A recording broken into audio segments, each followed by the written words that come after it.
And I have my issues with Vlad, some personal, some professional with Vlad, and his crew. If it's not him, it's the people that work for him or whoever the fuck. But he's the leader. It's his name is on the shit, so he takes the responsibility for it.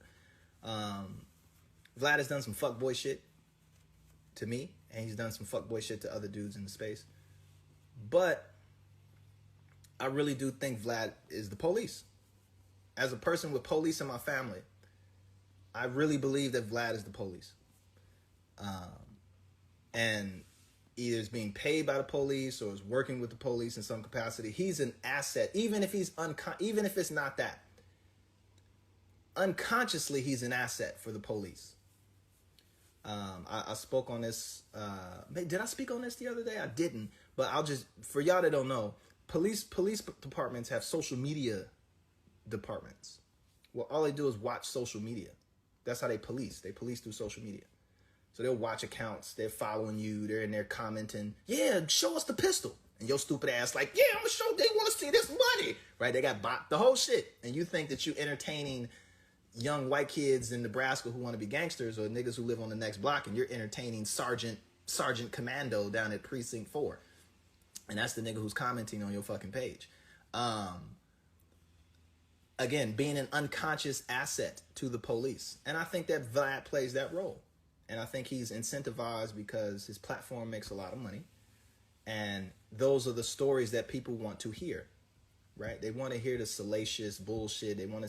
People are fascinated with crime and people breaking the law, and they want to live vicariously through that. And I think the police recognize that, and that they're watching his channel. Right? And they're looking for dudes, and it may be that the dudes on it, hopefully they're smart enough, if they're actually actively being criminals, they're smart enough to know what to tell Vlad and what not to. Give him a little bit of bullshit, give him a little bit of kind of the truth, talk about their old cases that they already beat, you know, because you can be a serial killer, murder a bunch of motherfuckers, write a book and tell your story and make money, right? Unless it's an injunction on you being able to do that to profit off of your crime, because there's a thing like that. But some cases, when you serve your time and you get out, man, you could write the book, sell the movie rights, do the story, all kinds of shit. But all the goofy shit you done did. Frank Lucas, for example, different folks who profit off of their crimes in a legal capacity.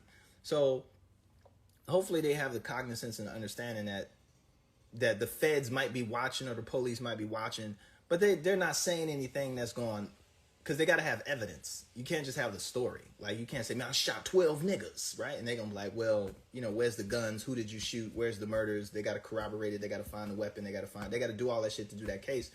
And they just like, you know what? We'd rather focus on cases where we actually got a gun and we actually got a body and we just need to look for someone. And then we not. But niggas will and can incriminate themselves and build a narrative to give the police, who may not have been thinking that way, to think about it like, oh shit, I didn't even know that they was doing that shit. Right? Or we think that things just need to happen overnight. The police will sit on you for years. Especially the feds. The feds will sit on you for years until they get everything that they need. And normally the feds don't come until the case is already beat. They're coming to you for a deal. Like, look, nigga, we already got you dead to rights. Do you want to take this 100 years, or you want to take this 20 years, or this 4 years, or whatever? And it might not even be that you have to snitch, right? It might not even be that. It might be another way to work out the deal, where you cooperate in some other manner, or whatever the deal you work out with your lawyer, using case law or other crimes or pre-existing things and blah, blah, blah, blah. There's ways to game it, to beat it up. But at the same time, too, you know, I would never, ever do an interview with Vlad, right? I would, and this goes back to the things that I said about to Joe Buttons. I'd rather a black man do it to me than a white man do it to me. I'd rather, in the state of affairs in which we live, that's just where my mentality is. Because the black nigga gonna do it to you too. He's gonna get you in front of the camera to talk about crime and talk about shit you done did and talk about this and talk about that.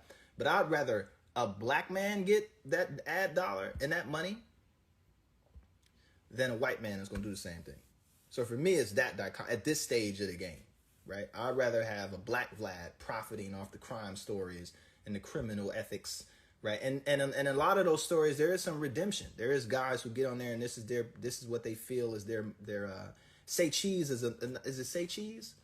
I mean, Zach TV was like that. Rest in peace. There were a few dudes like that who, yes, they're telling the gritty, grimy story of the street. They're interviewing the dudes who have done it or did it or whatever.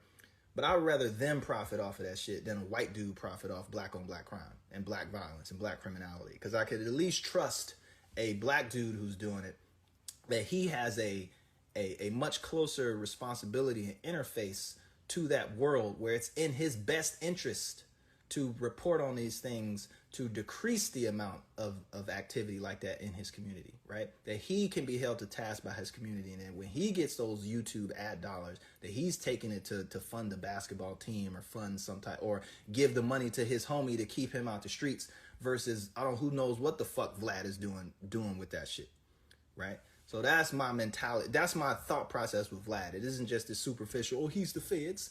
It isn't that. It is that these stories will get told.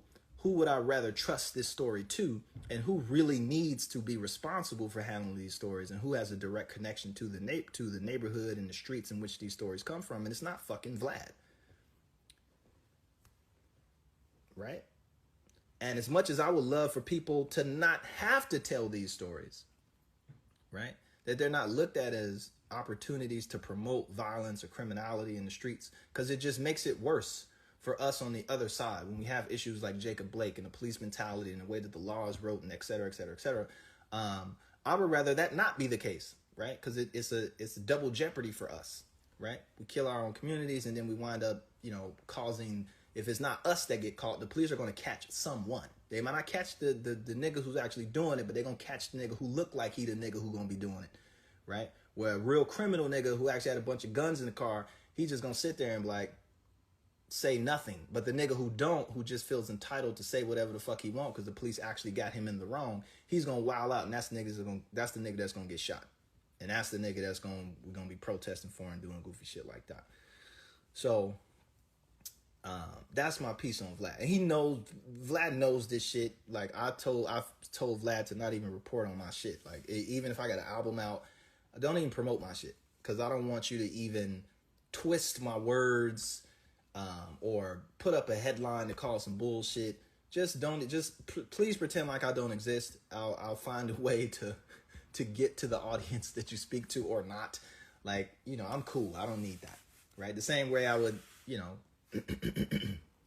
on the flip side, I did an interview with Bill O'Reilly, right? On the other side, just to prove this nigga wrong. Right. Had this nigga in there defending Obama. Wasn't that shit crazy? He's like, come on, Lou, now Obama ain't that bad. I was like, what? I got him to say it. Victory for Team Black Side or some shit like that. I don't know.